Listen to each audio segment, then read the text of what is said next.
Hi hello నమస్తే welcome to our channel. నేను మీ చార్మి. ఈరోజు మనతో పాటు ప్రస్తుతం డాక్టర్ ఏఎస్ రావు గారు తెలుగుదేశం పార్టీ స్పోక్స్ పర్సన్ ఉన్నారు. సార్తోని మాట్లాడి అసలు ఏపీ ఎన్నికలలో జరుగుతున్న ఈ హాట్ టాపిక్, ప్రస్తుతం ట్రెండింగ్ టాపిక్ అని చెప్పొచ్చు. మరి ఎవరు గెలవబోతున్నారు, చాలా సర్వేస్ బయటకు వస్తున్నాయి, ఎవరెవరు పేర్లు బయటకు వస్తున్నాయి, వీటన్నింటి గురించి కూడా మాట్లాడదాం. నమస్తే సార్. సార్, మనము ఫస్ట్ ఏపీ ఎలక్షన్స్ అంటేనే తెలంగాణ వాళ్ళకు కూడా చాలా ఇంట్రెస్ట్ ఉంటుంది. ఓవరాల్గా ప్రతి ఒక్కరికి ఎక్కువ ఇంట్రెస్ట్ ఉంటుందని చెప్పుకోవచ్చు. మరి ఇప్పుడు ఎక్కువ ఓట్లు మాకే వస్తాయని వైఎస్ఆర్సీపీ వాళ్ళు అంటున్నారు. ఇటు తెలుగుదేశం పార్టీకి సంబంధించిన కార్యకర్తలు కూడా అదే అంటున్నారు. 115 సీట్ల వరకు వచ్చే అవకాశం ఉంది అంటున్నారు. అందులో ఎంత నిజం ఉంది సార్? ఇప్పుడు ప్రతి రాజకీయ పార్టీ కూడా ఏమవుతుందంటే ఎన్నికల తర్వాత మేము గెలుస్తామని ధీమా వ్యక్తం చేస్తారు. కానీ గతంలో జరిగేదంతా కూడా గతంలో జరిగినటువంటి ఎన్నికలకు ఇప్పుడు ఆంధ్రప్రదేశ్లో జరిగినటువంటి ఎన్నికలకు పొంతన లేకుండా ఉంది. ఏ విధంగా అంటే ప్రజలు వాళ్ళంతలో వాళ్ళే ఈ యొక్క అధికార పార్టీని గద్దెదించాలని చెప్పేసి కంకణబద్దులే ఓటేశారు. ఎందుకంటే అనేకమైనటువంటి అంశాల్లో ఈ యొక్క అధికార పార్టీ వైసీపీ ఫెయిల్ అయింది. వాళ్ళ యొక్క వైఫల్యం అనేది కొట్టొచ్చినట్టు తెలిసిపోయింది. గత 50 సంవత్సరాల నుంచి, ముఖ్యంగా ఒక 20-30 సంవత్సరాల నుంచి మనం గమనిస్తే ఎప్పుడైతే పోలింగ్ శాతం పెరిగిందో అధికార పార్టీకి వ్యతిరేకత ఉన్నప్పుడే పోలింగ్ శాతం పెరిగింది. ఆంధ్రప్రదేశ్లో 86% పోలింగ్ అయింది. అంత ఓటింగ్ శాతం పెరిగినప్పుడు ఖచ్చితంగా అధికార పార్టీకి నెగటివ్ అవుతుంది. ఒకవేళ అధికార పార్టీకి చలో అదే వస్తుందిలే, ప్రతిపక్షంలో అంత పవర్ లేదులే అని చెప్పేసి అనుకుంటే ఇట్లా ఎక్కువ శాతం పోలింగ్ కాదు. ఇక్కడ దాదాపు 30 లక్షల మంది స్థిర నివాసం ఏర్పాటు చేసుకున్నటువంటి ఓటర్లు ఇక్కడ హైదరాబాద్లో ఉన్నారు. వాళ్ళందరూ కూడా రవాణా సదుపాయం లేకున్నప్పటికీ కూడా అనేక ఇబ్బందుల పాలై కూడా, ఇబ్బందులు గురి కూడా వాళ్ళు పోయి ఓటేశారు. అదే కాకుండా ఈ పోస్టల్ బ్యాలెట్లో కూడా ఉద్యోగులందరూ కూడా ఓటు లేని వాళ్ళు కూడా ఓటు నమోదు చేయించుకొని ఖచ్చితంగా అక్కడ ఓటింగ్ వేశారు. ఇదంతా ఏంది పరిణామం ఏంటంటే అధికార పార్టీకి వ్యతిరేకంగా, వైసీపీకి వ్యతిరేకంగా పరిస్థితులు ఉన్నాయి. దీన్ని గమనించే ఎన్నికల రోజు, ఎన్నికలు అయిన తర్వాత కూడా ఒక ఫ్రస్ట్రేటెడ్ మూడ్లో వెళ్ళిపోయి ఫ్రస్ట్రేషన్ తోటి దాడులు చేయడం జరుగుతుంది. ఓకే, అంటే ఆ ఫ్రస్ట్రేషన్ మాకు ఎలక్షన్ డే రోజు కూడా కనిపించింది. ఈవీఎం ఎలక్షన్ డే రోజు కూడా కనిపించింది. ఎందుకంటే ఓటర్లే వైసీపీ అభ్యర్థులను చూసి కామెంట్ చేయడం జరిగింది. మీ పని అయిపోయింది, మీరు ఎందుకు ఇంకా పోలింగ్ బూత్లో తిరుగుతున్నారు, మేము ఖచ్చితంగా కూటమిగా ఓటేస్తామని చెప్పేసి కళాఖండిగా ఓటర్లే చెప్పడం జరిగింది, అభ్యర్థి ముఖం పట్టుకొని. ఇది తెనాలిలో జరిగింది. దాంతో ఆ తెనాల్లో ఉన్నటువంటి అభ్యర్థి శివకుమార్ ఒక్కటేసారి ఫ్రస్ట్రేటెడ్ మోడ్కి వచ్చేసి ఒకటేసారి రివర్స్ అయ్యి ఓటర్ని అభ్యర్థించుకునే ఓటర్ని విచక్షణ రహితంగా ఒకటిసారి చేసుకోవడం జరిగింది. సరే చేసుకుంటూ ఆ ఓటర్ అనేది సామాన్య వ్యక్తి, ఓకే నువ్వు 10 కొట్టినా ఆ ఇంపాక్ట్ ఏం క్రియేట్ కాదు. కానీ ఆ ఓటర్ తిరిగి నిన్ను ఒక లంపకాయ కొట్టిండు కదా, అది ఎంత పెద్ద అవమానం జరిగింది. కరెక్టే సార్, అసలు అవసరమే లేదు. రేపు నువ్వు గెలిచినా ఆ నియోజకవర్గంలో నువ్వు ముఖం ఎత్తుకొని తిరగలేవు. కరెక్టే సార్. ఓవర్ నైట్గా సామాన్య వ్యక్తి హీరో అయిపోయింది అక్కడ. అదే కాకుండా ఇంకో కొత్త ఆనవాయితీకి తెరలేపారు వీళ్ళు. రేపు ఎమ్మెల్యే కానీ ఎంపీ కానీ ఎవడేం చేస్తాడు రాబాయ్ అని చెప్పేసి ఎవడన్నా కొట్టచ్చు. ప్రజలకు వ్యతిరేకంగా పనిచేస్తే ఎవడన్నా చేయలేపే పరిస్థితి ఇప్పుడు వీళ్ళు కల్పించారు అక్కడ. ఓకే, అండ్ ఇంకోటి సార్, ఇప్పుడు ఎలాగో మనం అక్కడ జరుగుతున్న సిచ్యువేషన్ గురించి మాట్లాడుతున్నాం కాబట్టి ఈవీఎం మెషిన్ని కూడా అక్కడ ఒక నేత పలగొట్టడం జరిగింది. అంటే ఆల్రెడీ ఇంకా ఎలక్షన్ రిజల్ట్ రాకన్నా ముందే ఎలక్షన్ డే రోజే ఇంత భయపడితే మరి June 4th రోజు అపోజిషన్ పార్టీ వాళ్ళ పరిస్థితి ఏందంటారు?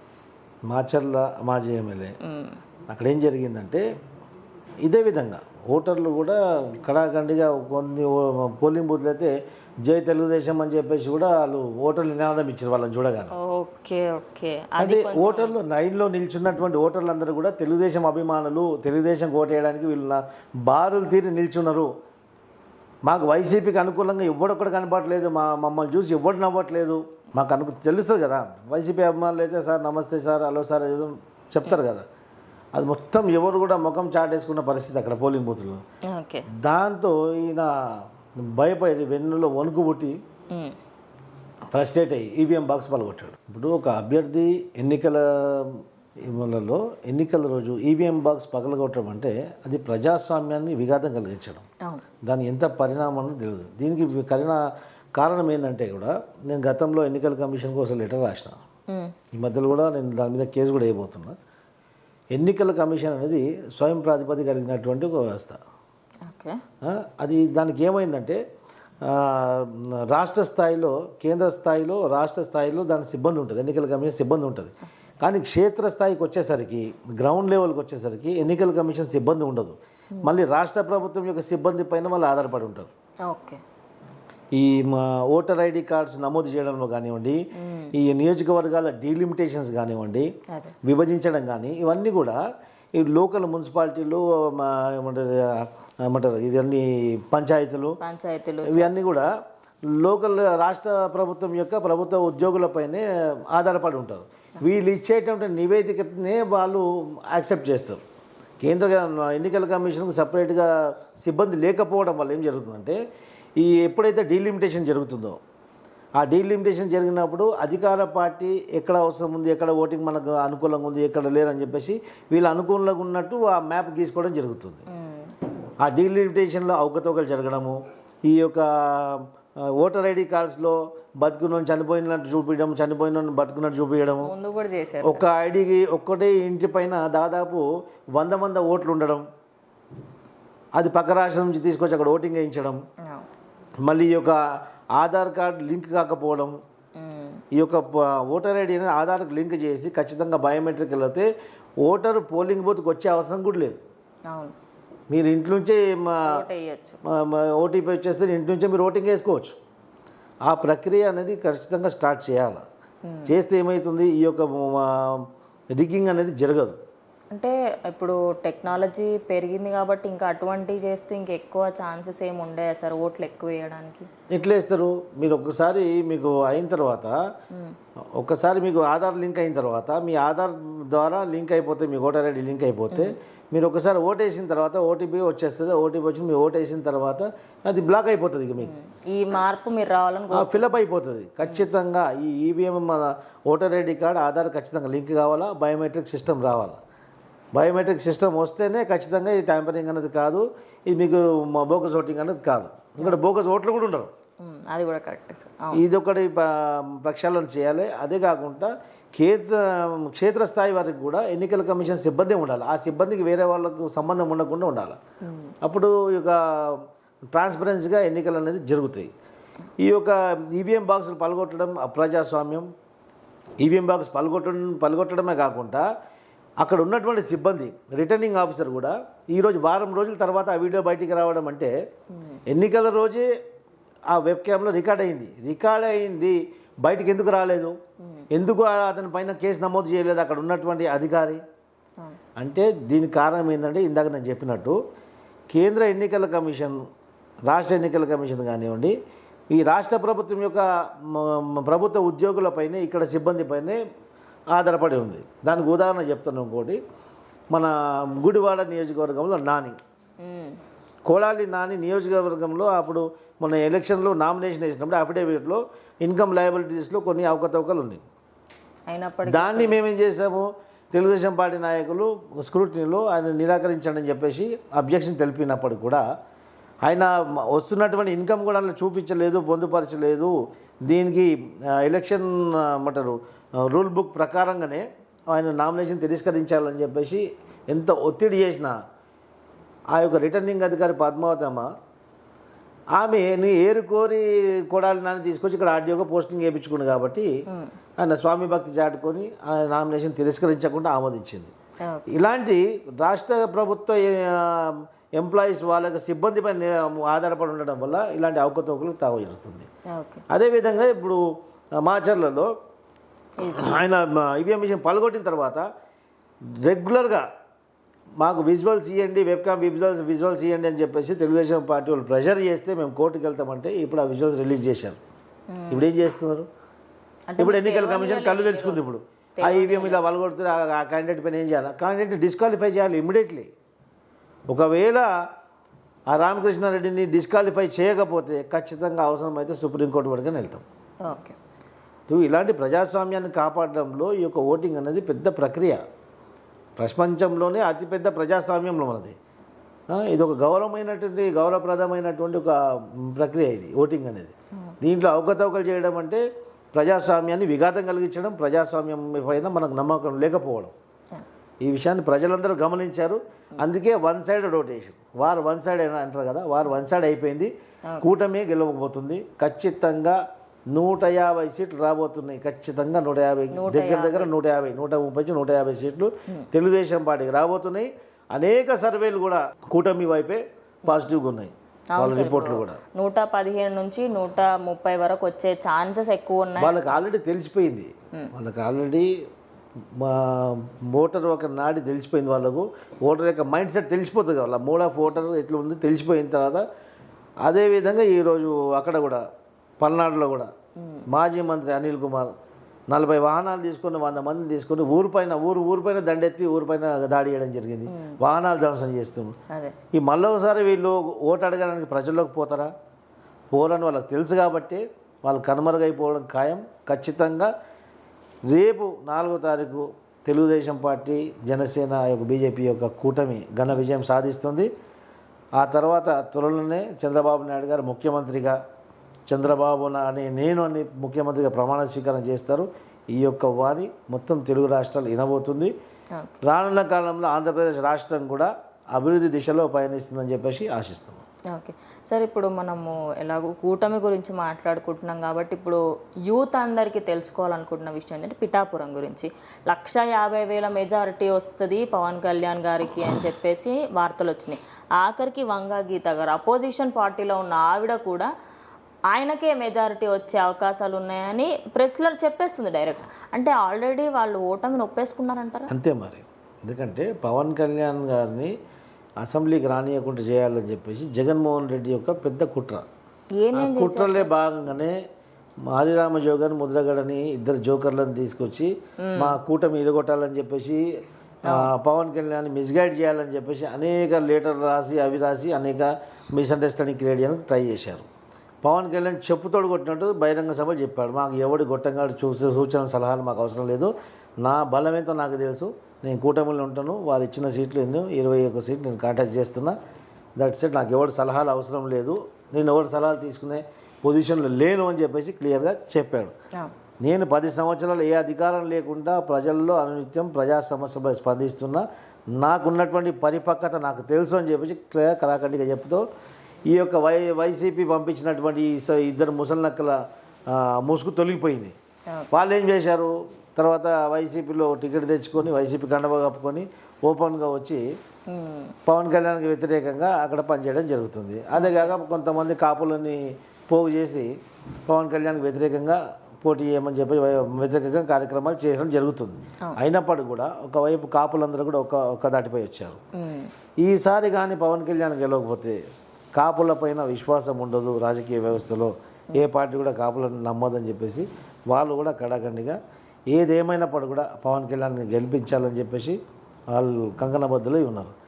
అదేవిధంగా వంగగీతకు కూడా తెలుసు పవన్ కళ్యాణ్ గారి స్టార్డమ్, పవన్ కళ్యాణ్ గారు 10 సంవత్సరాలు చేస్తున్న విషయం, స్వయంగా ముఖ్యమంత్రి వచ్చి రేపు ఈమెను గెలిపిస్తే ఉప ముఖ్యమంత్రి పదవి ఇస్తా అని చెప్పినాక కూడా ఏ విధమైనటువంటి ఆదరణ లేదు అక్కడ. ఈవెన్ పవన్ కళ్యాణ్ గారు గెలుపుకు తథ్యం, ఆల్రెడీ వాళ్ళు గెలిచినట్టే, నో ప్రాబ్లం అంటారు సార్. అలాగే పెద్ద తలకాయలు వైసీపీలో పెద్ద తలకాయలు ఇప్పుడు మళ్ళీ వచ్చే ఛాన్సెస్ 0 ఉన్నాయని చెప్పేసి అయితే వినిపిస్తోంది. మరి ఆ తలకాయలు ఎవరు తెలుసుకోవచ్చా సార్? పెద్ద తలకాయలు నో సెన్స్ అంటే ఒక ఎగ్జాంపుల్ చెప్తాను, రోజా ఉన్నారు, తను ఇంకా రాదు మళ్ళీ అని అంటున్నారు. అట్లా ఒక 10-15 మంది కొన్ని క్యాండిడేట్స్ ఇంకా వాళ్ళకి అసలు లైఫ్ లేదు ఇంకా అని అంటున్నారు జనాలు. దాని గురించి ఏమంటారు? పెద్ద తలకాయలు కాదు, రాక్షస తలకాయలు. రాక్షస తలకాయలు, బలిచ్చే తలకాయలు అవన్నీ. కోడాలి నాని, ఈ మన డైమండ్ రాణి రోజా, మళ్ళీ వంశీ, వీళ్ళందరూ ప్రజలు దోసుకున్నారు. మొన్న గుడివాడ నియోజకవర్గంలో నేను అబ్జర్వర్గా వెళ్ళినప్పుడు ఒక తల్లి పిల్లని బాగా కొడుతుందనమాట. నేను అదే ఆడు ఎక్కిలు బట్టి ఏడుస్తున్నాను, ఆమె ఆపట్లేదు కొట్టడం. నేను కాదు ఏందమ్మా ఎందుకు కొడుతున్నావు అలా అంటే ఆమె ఆపట్లేదు. మళ్ళీ నేను ఆపి ఏం సంగతి అమ్మ ఎందుకు కొడుతున్నావు అంటే, చూడు సార్ వాడు మొత్తం నానిలాగా వేషం వేసుకొని నానిలాగా మాట్లాడుతున్నాను చెప్పి చేయికి దారాలు కట్టుకొని బటన్స్ తిప్పుకొని వాడు ఇష్టం వచ్చినట్టు మాట్లాడుతున్నట. వాడికి చిన్న పెద్ద మర్యాద లేకుండా మాట్లాడుతున్నాడు. సేమ్ నానిలాగా ఏమంటే నేను నాని అని చెప్తున్నానంట అని వాడిని మొత్తం ఈపు విమానం చేస్తుంది వాళ్ళు. చిన్న పిల్లల్ని కూడా మార్చేస్తున్నారు. అంటే నాని నియోజకవర్గంలో వాడు ఏమంటారు ప్రజల్లోకి వెళ్తే వీధుల్లోకి వెళ్తే మహిళలు చూసి డోర్లు బంద్ చేసుకుంటున్నారు. ఆ విధంగా వస్తుంది పరిస్థితి అక్కడ ఉంది. అలాంటి వాళ్ళు మళ్ళీ ఏ విధంగా వస్తారు రిటర్న్ చెప్పండి. సో వీళ్ళందరూ కూడా కనుమరుగైపోతారు.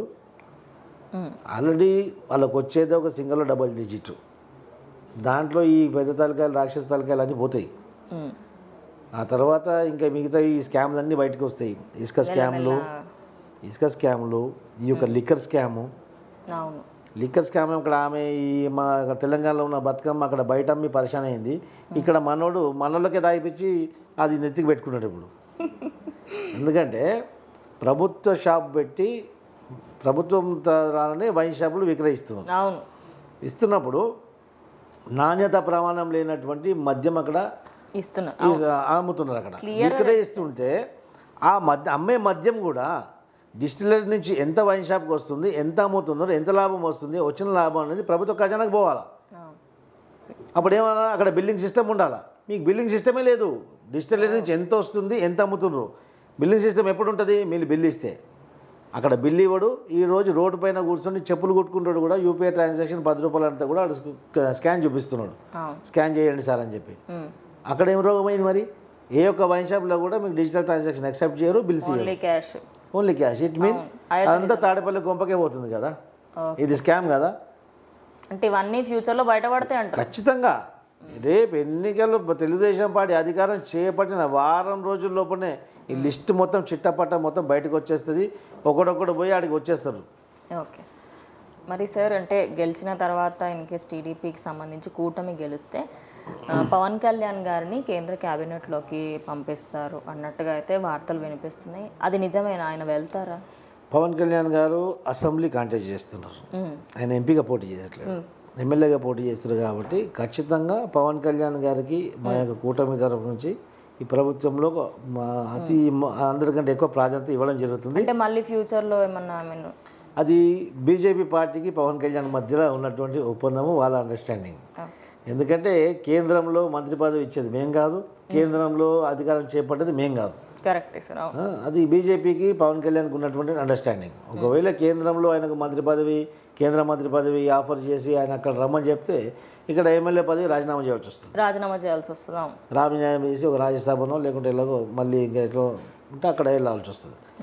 రాజీనామా చేస్తారా, నిజంగానే ఆ ఆఫర్ ఉందా, లేకుంటే ఊహాజనకం సోషల్ మీడియాలో వస్తున్నటువంటి ట్రోలింగ్ అనేది తెలియదు. ఇప్పటికైతే ఒక తెలుగుదేశం పార్టీ నాయకుడిగా పవన్ కళ్యాణ్ గారికి అత్యంత ప్రాధాన్యత ఇవ్వడం జరుగుతుంది. రేపు క్యాబినెట్లో ఖచ్చితంగా పవన్ కళ్యాణ్ గారు కూడా ఒక ప్రాధాన్యతమైనటువంటి మంత్రివర్గం మాత్రం ఇస్తారని ఖచ్చితంగా తెలుగుదేశం పార్టీ తరఫు ధీమా ఉంది. ఏది ఎక్స్పెక్ట్ చేయొచ్చు పవన్ కళ్యాణ్ గారి? అది క్యాబినెట్ ఎవరికి ఏం చేయాలని కేవలం ముఖ్యమంత్రి గారికి ఉన్నటువంటి ఏకైక అధికారం చంద్రబాబు గారికి. ఎందుకంటే చంద్రబాబు నాయుడు గారికి ఉన్నటువంటి ఎక్స్పీరియన్స్ బహుశా భారతదేశంలో ఏళ్లపైన లెక్కించిన నాయకులలో సీనియర్ నాయకులలో చంద్రబాబు నాయుడు గారు. వారికి సూచించేంత సీన్ ఎవరికి లేదు. Correct. He no better what to do, అంతే. సార్ మరి ఇప్పుడు జూన్ 4వ తారీఖున కూటమే గెలుస్తుంది అని జనాల్లో కూడా గట్టి నమ్మకం ఉంది. కాబట్టి అంటే ప్రమాణ స్వీకారం ఏ రోజు చేయబోతున్నారు, ఏ ఏరియాలో చేయబోతున్నారు? అంటే జగన్ గారు ఇన్ కేస్ నేను గెలిస్తే 9వ తారీఖున వైజాగ్లో చేస్తా అని చెప్తున్నారు. మరి టీడీపీ ఎక్కడ చేయబోతుంది? వైసీపీ వాళ్ళు వైజాగ్లో అక్కడ గుమిగుడతారేమో. వైజాగ్ తర్వాత ఏముందమ్మా అక్కడ మొత్తం బంగాళాఖాతం. అటు నుంచి అటు బంగాళాఖాతంలో పోవడం ఖాయం ఆ పార్టీ. మేము రూపకల్పన చేసినటువంటి అమరావతిలోనే ప్రమాణ స్వీకారం చేస్తాం, నో డౌట్ ఎట్ ఆల్. ఫ్యూచర్లో అమరావతి మా ప్రాణం. అమరావతిని నిర్మించడం మా యొక్క ఆకాంక్ష, ఆశ. మా ఆంధ్రప్రదేశ్ యొక్క భవిష్యత్తు కూడా ఖచ్చితంగా నిర్మించి తీరుతాం. అమరావతిని రాజధానిగా రూపకల్పన చేసినాం. అదే కూడా ఆచరణ సాధ్యమవుతుంది. అదే అమరావతి రాజధానిగా మారుతుంది. రేపు ఏ రోజు అనుకుంటున్నారు సార్? ఇంకేం డిసైడ్ చేయాలమ్మా. ఫస్ట్ అది రిజల్ట్ రానివ్వండి. ఓకే. రిజల్ట్ వచ్చిన తర్వాత మంచి రోజు చూసి ఖచ్చితంగా ఆంధ్రప్రదేశ్ ప్రజలందరి యొక్క భవిష్యత్ దృష్టిలో పెట్టుకొని ఒక నిర్ణయం చేయడం జరుగుతుంది. ఓకే. అంటే సార్ సోషల్ మీడియా ఒక విధంగా కొంచెం ఎక్కువనే ఎఫెక్ట్ చూపిస్తుంది ఎలక్షన్స్లలో, ఇక్కడనే చాలా చూపించింది తెలంగాణలో, ఇంకా ఏపీలో ఇంకా ఎక్కువ చూపిస్తుంది అనుకోవచ్చు. జగన్ గారు లండన్ వెళ్ళిన విషయం అందరికీ తెలిసిందే. అలాగే చంద్రబాబు నాయుడు గారు కూడా ఏదో వేరే కంట్రీకి వెళ్ళారు అన్నట్టుగా అయితే వార్తలు వినిపిస్తున్నాయి. ఇంకోటి ఏంటంటే సోషల్ మీడియాలో మాత్రం వీళ్ళిద్దరూ ఒకటే దగ్గరికి వెళ్ళారు, అసలు ఒక చిన్న పర్సనల్ మీటింగ్ నడిచింది అంటున్నారు. ఎంత వాస్తవం అంటారు? రకరకాల వ్యక్తులు రకరకాలుగా మాట్లాడతారు. జగన్మోహన్ రెడ్డి విదేశాలకు వెళ్ళాలంటే ఈడీ కోర్టు పర్మిషన్ తీసుకుని బయటికి వెళ్ళాలి. చంద్రబాబు నాయుడు గారు వెళ్ళాలంటే ఈడీ కోర్టు పర్మిషన్ ఎందుకు అక్కర్లేదు. అది దొంగకు దొరకున్నటువంటి వ్యత్యాసం. అది ఒక దొంగ పోవాలంటే అక్కడ పోలీస్ స్టేషన్లో సంతకాలు పెట్టాలి, పోలీస్ స్టేషన్ పర్మిషన్ కావాలా. రాష్ట్రం గురించి అహర్నిశలు కృషి చేసే ఒక వ్యక్తికి తన వ్యక్తిగత జీవితంలో ఒక రెస్ట్ తీసుకోవడానికి వెళ్తుండే ఏమవుతుంది? ఇప్పుడు ఎన్నికలు అయిపోయిన తర్వాత ప్రతి ఒక్క నాయకుడు పోతాడు, ఆయన వ్యక్తిగత జీవితం లేదా, వాళ్ళకి ఫ్యామిలీ లేదా, అది ఆయన వ్యక్తిగతం. ఏ దేశానికి వెళ్తుండేది పర్సనల్ విషయం సార్, అది పర్సనల్ విషయం. దాన్ని అడిగే అధికారం ఎవరికి లేదు. కరెక్ట్. చంద్రబాబు నాయుడు గారి పైన ఇలాంటి మనీ లాండరింగ్ కేసులు కానీ దేశద్రోహం కేసులు లేవు. మనీ లాండరింగ్ కేసులు, ఈ అన్ని కేసులు మొత్తం ఈ కవిత కంటే కూడా ఎక్కువ కేసులు ఉన్నాయి ఈయన పైన. యాక్చువల్లీ జగన్మోహన్ రెడ్డి అధికారంలో లేకుంటే ఖచ్చితంగా ఆయన తిహార్ జైలుకు ఉంటాడు. రేపు ఖచ్చితంగా 8 ఈడీ కేసులు పెండింగ్ ఉన్నాయి ఆయన పైన. 8 ఈడీ కేసులు, 3 మనీ లాండరింగ్ కేసులు సిబిఐ కోర్టులో పెండింగ్ ఉన్నాయి. వ్యవస్థలు మేనేజ్ చేసుకుంటూ సుదీర్ఘ బెయిల్ పైన ఉంటూ కేంద్ర ప్రభుత్వాన్ని పల్లెత్తు మాట కూడా అనకుండా వాళ్ళు ఏ బిల్లు పెట్టినా మనం బట్టన్ నొక్కేసినట్టు నొక్కేసి సంతకాలు పెట్టేసి బయటకు వచ్చేస్తున్నారు వాళ్ళు. రాష్ట్రానికి రావాల్సింది ఏది కూడా కేంద్రం దగ్గర ఇప్పటిదాకా మాట్లాడిన సీన్ లేదు, సితారా లేదు. ఎప్పుడు ఢిల్లీకి వెళ్ళినా పొరుగు దండాలు పెట్టి నా బెయిల్ కంటిన్యూ చేయండి అని చెప్పి పొరుగు దండాలు పెట్టి ఆంధ్రప్రదేశ్కి రావడం జరుగుతుంది. ఇది వాస్తవం, అందరికీ తెలిసిన మాటనే. ఇంకా ఆయన చేసేది ఏం లేదు. రేపు ప్రభుత్వం అది రాబోతుంది, వచ్చిన తర్వాత వడ్డీతో సహా వసూలు చేపిస్తాం. ఓకే. సో సార్, ఇప్పుడు మన క్యాబినెట్లో టీడీపీ, అదే మన టీడీపీ, జనసేన, బీజేపీకి సంబంధించి ఎంతమంది లీడర్లు ఉండే అవకాశం ఉంది? అపోజిషన్ నుంచి ఎంతమంది గెలిచే అవకాశం ఉంది మ్యాక్స్ టు మ్యాక్స్? అపోజిషన్లో double digit, single or maybe double, అంతే. ట్రిపుల్ అయితే రాదు. సింగిల్ ఆశ్చర్యపోయిన అవసరం లేదు. ఓకే. సింగిల్ మేబీ డబల్, మహా అంటే డబుల్, అంతే. ఓకే. డబుల్ అంటే ఎంత అవుతుందమ్మా? 20, 21, 30, 40, అంతే. అంతకంటే పెద్దగా సీన్ లేదు అక్కడ. అంత పెద్ద సీన్ లేదు. వాళ్ళు ఎవరున్నా అపోజిషన్లో ఉన్నా కానీ ఇప్పుడు జగన్మోహన్ రెడ్డి అయితే ఖచ్చితంగా రేపు బయట ఉండే పరిస్థితి లేదు. ఓకే. ఇప్పుడు ఉన్నటువంటి గతంలో మంత్రి పదవి చేసిన వాళ్ళందరూ కూడా ఆ ఇసుక మాఫియా మొత్తం అందరి మెడకు చుట్టుకున్నది, లిక్కర్ మాఫియా చుట్టుకున్నది. హెల్త్లో ఎంత పెద్ద కుంభకోణాలని అవి కూడా తెలుసు. నిన్న మనం చూసాము, సూపర్ స్పెషాలిటీ హాస్పిటల్స్ అన్నీ కూడా ఆంధ్రప్రదేశ్లో ఆరోగ్యశ్రీ సేవలు మేము నిరాకరిస్తున్నాం. ఆరోగ్యశ్రీలో మేము పేషెంట్లు అడ్మిట్ చేసుకొని బంద్ చేస్తాము, చేసుకోమని చెప్పారు. 1,500 కోట్ల రూపాయలు పెండింగ్ పెట్టుకొని రాష్ట్రం గురించి ఆలోచిస్తున్నాము, మేము జగన్ నా బటన్ నొక్కుతున్నాము అని మాట్లాడుతున్నాడు. మరి ఆరోగ్యశ్రీకి డబ్బులు ఇవ్వాలని ఆ బటన్ దొరుకుతలేదా? ఇవన్నీ కూడా ఎన్నికల ముందే అల్టిమేటం ఏం జరిగింది. నేను ఒక డాక్టర్గా నాకు దీంట్లో క్షుణ్ణంగా తెలుసు కాబట్టి చెప్తున్నా. ఎన్నికల ముందే చెప్పడం జరిగింది, రిక్వెస్ట్ చేసి 800 కోట్లు మీకు రిలీజ్ చేస్తాము ఎన్నికలు కాగానే, ఓపిక పట్టండి అని చెప్పారు. ఓకే. కానీ 250 కోట్లు రిలీజ్ చేస్తా అని చెప్పి శాంక్షన్ చేశారు, రిలీజ్ కూడా కాలే. మళ్ళీ ఏ విధంగా పేషెంట్లు అడ్మిట్ చేసుకోవాలా? ఇలా 1,000 కోట్ల 100 కోట్ల రూపాయలు ఒక్కొక్క హాస్పిటల్కి బాకాయి ఉంటే 2 సంవత్సరాలు మాకు బిల్స్ పెండింగ్ ఉంటే ఈ కార్పొరేట్ హాస్పిటల్ ఏ విధంగా సేవలు అందిస్తుంది? కరెక్టే సార్, అది కూడా. బయట నువ్వు స్టేట్మెంట్ ఇస్తావు, ఆరోగ్యశ్రీ అండర్లో ఉన్న రోగాలన్నీ మా ప్రమేయం లేకుండా ఉన్న రోగాలన్నీ చేసేవాళ్ళ. ప్రతి ఒక్కడు ఇప్పుడు ఆరోగ్యశ్రీ కార్డు పట్టుకుని వస్తున్నాడు. కరెక్టే. అసలు అప్పుడైతే ప్రతి ఒక్క ఇంటికి 2-3 ఉండే మొత్తం ఆస్తి ఎక్కువ ఉన్న వాళ్ళకి కూడా ఇచ్చారు సార్. అప్పుడు ప్రతి ఒక్కడికి ఆరోగ్యశ్రీ ఉంది. ఆరోగ్యశ్రీ ఉంది. ఫార్చునర్ కార్లు వస్తున్నాడు, ఆరోగ్యశ్రీ కార్డు పట్టుకుని అడ్మిట్ అవుతుంది. అలాంటి వాడిని కూడా అడ్మిట్ చేస్తున్నాం, ట్రీట్మెంట్ చేస్తుండ్రు. చేసినప్పుడు ఇప్పుడు కూడా చేస్తుండ్రు. ఇంకా ఇప్పుడు అదే ఉంది అక్కడ. వైసీపీ ఆ కార్యకర్తలు అందరికీ వైట్ కార్డే. మరి వాళ్ళందరూ వస్తున్నారు, అడ్మిట్ అవుతున్నారు, ట్రీట్మెంట్ చేసుకుని వెళ్ళిపోతున్నారు. మరి దాన్ని డబ్బులు ఒకటి చెల్లించాలి. నెల, 2 నెలలు, 3 నెలలు మేము జోబు నుంచి ఎంత పెట్టాలి హాస్పిటల్ వాళ్ళు? హాస్పిటల్ నిర్వహణ అనేది భారంగా మారింది. ఖచ్చితంగా ఒక డిసిషన్ తీసుకొని 8 సార్లు లెటర్లు ఇచ్చినాక కూడా స్పందన లేదు. అందుకే మొన్న బంద్ చేస్తామని స్టేట్మెంట్ ఇవ్వడంతో ప్రభుత్వం దిగొచ్చి మేము ఇస్తామని చెప్పేసి 800 కోట్లు మళ్ళీ ఒక వారంలో రిలీజ్ చేస్తామని రిక్వెస్ట్ చేస్తాం. అంటే ఈ యొక్క రిక్వెస్ట్ చేయకూడము ఒక ప్రభుత్వమే ఒక హాస్పిటల్కి వ్యవస్థలకు నువ్వు రిక్వెస్ట్ చేసుకున్న పరిస్థితులు వస్తే ఇంకా రాష్ట్రం ఇంకొక మంత్రి దిక్కు దివాళ్ళు లేనోడు ఒకటి చెప్తాడు, మీకు చేత కాకపోతే మీరు వైద్యులు కానీ ఆరోగ్యశ్రీ స్కీమ్ నుంచి అని చెప్పేసి. నేను అడుగుతా, నువ్వు ఎవడరా భయ్, నీకు డబ్బులు ఇవ్వడం చేత కాకపోతే ఆరోగ్యశ్రీ స్కీమ్ బంద్ చేయి. మరి ప్రజలతో చెప్పు దెబ్బలు తినప్పుడు అది మీరు అన్నది పాయింట్. నీకు చేత కానప్పుడు ఎందుకు స్కీమ్ పెట్టావు? నీకు చేతనైనప్పుడు నీ స్కీమ్ పెట్టినప్పుడు నువ్వు ప్రాంప్ట్గా పేమెంట్ చేయి. మేము సర్వీసెస్ అందియకపోతే మమ్మల్ని మీద చర్య తీసుకో. అంతేగాని నువ్వు బకాయిలు పెట్టుకుంటావు, బకాయిలు ఇయ్యవు, నీకు చేతనైతే చేయి, లేకుంటే నువ్వు వెళ్ళిపో అని చెప్తే ఇవ్వడబసము. కరెక్టే సార్, మీరు అన్న దాంట్లో 100% పాయింట్ ఉంది. ఇవన్నీ ప్రజలు చూస్తున్నారు, ఇవన్నీ ప్రజలు చూస్తున్నారు కాబట్టి ఖచ్చితంగా జగన్మోహన్ రెడ్డి ఇంటికి పంపించబోతున్నారు.